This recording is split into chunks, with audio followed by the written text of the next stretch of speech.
तो आइए आज हम लोग बात करते हैं हमारे देश के आदिवासियों के साथ कैसे छल किया गया है, कैसे धोखा दिया गया है।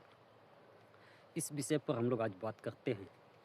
जब संविधान का निर्माण किया जा रहा था, उस समय जो संविधान के 341 और 342 अनुच्छेद में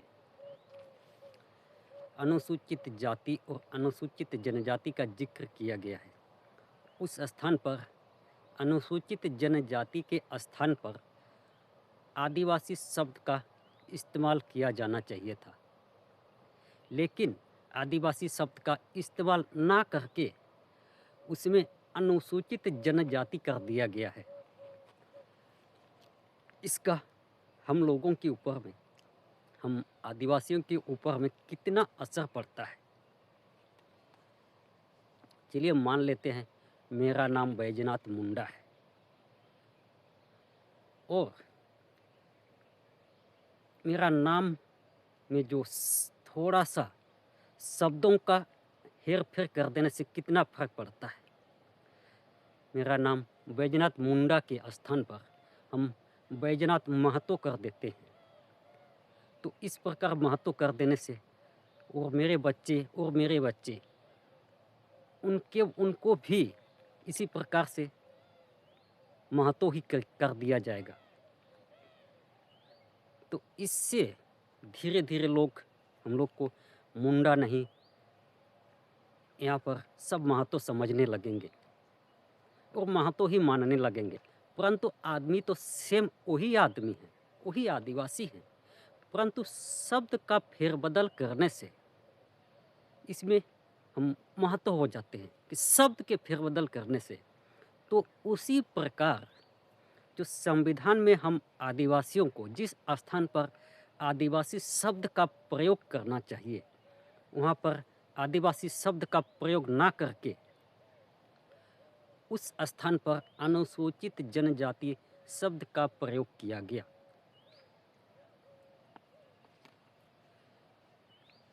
तो इससे हम आदिवासियों को कितना नुकसान होता है, जो हमारा अस्तित्व है वो कैसे समाप्त होने की कगार पर आ रहा है। तो ये मेरे पास दिल्ली हाई कोर्ट का एक जजमेंट है जो प्रेम मार्डी बनाम भारत संघ एवं अन्य 16 सितंबर 2015। तो इस पर हम थोड़ा सा फोकस करते हैं। तो इसमें एक फिल्म को लेकर हाई कोर्ट में एक मुकदमा चला था, केस चला था। उसमें एक अनुसूचित जनजाति समुदाय का एक व्यक्ति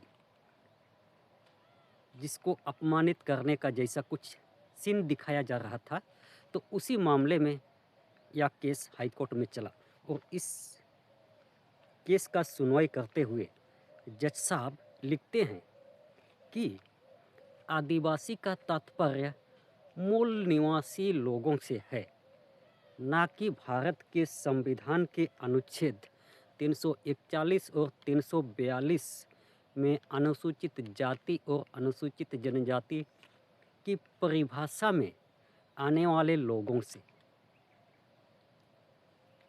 यानी आदिवासी का तात्पर्य मूल निवासी लोगों से है, ना कि भारत के संविधान के अनुच्छेद 341 और 342 में अनुसूचित जाति और अनुसूचित जनजाति की परिभाषा में आने वाले लोगों से। मतलब सीधा सीधी इसका अर्थ है कि अनुसूचित जनजाति का मतलब आदिवासी नहीं होता है और ना ही आदिवासी का मतलब अनुसूचित जनजाति होता है। यानी आदिवासी का मतलब अनुसूचित जनजाति नहीं होता है और ना ही अनुसूचित जनजाति का मतलब आदिवासी होता है। इस प्रकार कोर्ट यहाँ पर जो दिल्ली हाई कोर्ट यानी आदिवासी यानी अनुसूचित जनजाति को आदिवासी मानने से अस्वीकार कर दिया है। और ऐसे भी अगर गहराई से इसको समझने की कोशिश करें तो अनुसूचित जनजाति का मतलब आदिवासी नहीं होता है। तो जज साहब और आगे लिखते हैं कि आदिवासियों के बारे में अर्थ के बारे में उन्होंने जांच की और पाया कि दूसरी शताब्दी ईसा पूर्व में आर्यों के आगमन से पहले से रहने वाले आर्यों के आगमन से पहले से रहने वाले लोग और उनके वंशजों से है। यानी ईसा मसीह के जन्म काल से पहले से रहने वाले लोग और उनके वंशजों से है। और अंग्रेजी में इसका अर्थ है कि पृथ्वी का सबसे शुरुआती निवासी, पृथ्वी का सबसे शुरुआती निवासी। जैसे कि भारत भूमि जो पृथ्वी का एक भूभाग है, इस भूभाग के सबसे शुरुआती निवासी हम यहाँ के आदिवासी लोग हैं। हम यहाँ के सबसे शुरुआती निवासी लोग हैं। और जो दूसरे देश से आए हुए लोग हैं वो दूसरे स्थान के शुरुआती निवासी थे, वो भी आदिवासी ही थे। जिस स्थान पर वे शुरुआत से रह रहे थे वहाँ पर के आदिवासी थे, लेकिन उन्होंने अपना स्थान छोड़कर हमारे देश में आए, इसलिए हमारे देश के नागरिक हुए। अगर हम भी इस भारत देश को छोड़कर किसी दूसरे देश में चले जाएंगे तो हम वहाँ के नागरिक हो जाएंगे। इस प्रकार जो सबसे शुरुआती निवासी, पृथ्वी का सबसे शुरुआती निवासी, जिस भूभाग का वो शुरुआती निवासी होगा वहाँ का आदिवासी होगा। इस प्रकार हमारे जो आदिवासियों को इस देश का मालिकाना हक मिला हुआ है, इस हक को कुचलने के लिए जो ये ब्राह्मणवादी व्यवस्था के लोग हैं, इन्होंने यह चाल चला है कि आदिवासी शब्द का इस्तेमाल ना करके उसमें अनुसूचित जनजाति किया गया। इसका अब हम लोग भी यही समझते हैं कि हमारे पूर्वज, हमारे बाप दादाओं ने स्वीकार किया कि हम अनुसूचित जनजाति हैं, और आज हम लोग भी इसको स्वीकार कर रहे हैं कि हम लोग इस भ्रम में रह रहे हैं कि अनुसूचित जनजाति ही आदिवासी है। इसी भ्रम में लोग आज भी रह रहे हैं।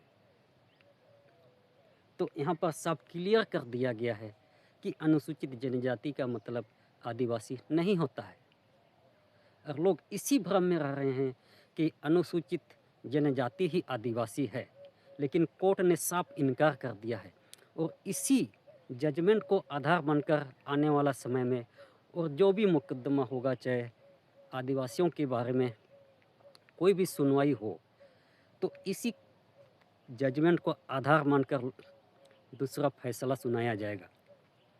इसलिए धीरे धीरे जो हम आदिवासियों को अनुसूचित जनजाति बनाया गया, वो आने वाला समय में भी ऐसा ही अनुसूचित जनजाति ही मानते रहेंगे।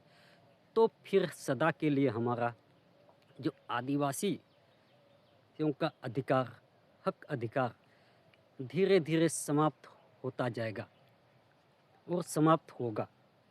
अब हम अनुसूचित जनजाति की श्रेणी में अगर खुद को अनुसूचित जनजाति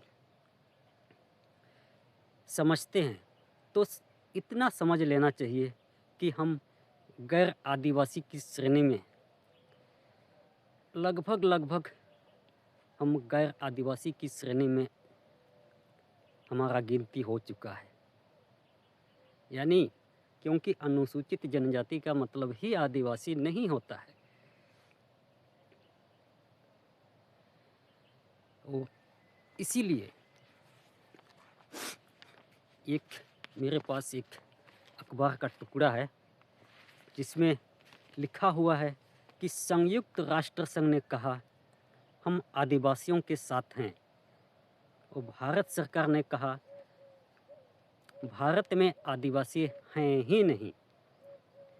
यानी संयुक्त राष्ट्र संघ जो कि एक आदिवासी दिवस के अवसर पर एक सम्मेलन जिसमें विश्व के विभिन्न देशों के प्रतिनिधि वहाँ पर हिस्सा लिए थे, तो उसमें भारत के आदिवासियों के बारे में भारत की तरफ से जो प्रतिनिधित्व करने के लिए किसी मंत्री गया हुआ था, उससे आदिवासियों का जायज़ा लेने के लिए पूछा गया कि भारत में आदिवासियों की स्थिति क्या है। तो उस समय ये कहते हैं कि भारत में आदिवासी हैं ही नहीं, मतलब आदिवासी नहीं हैं।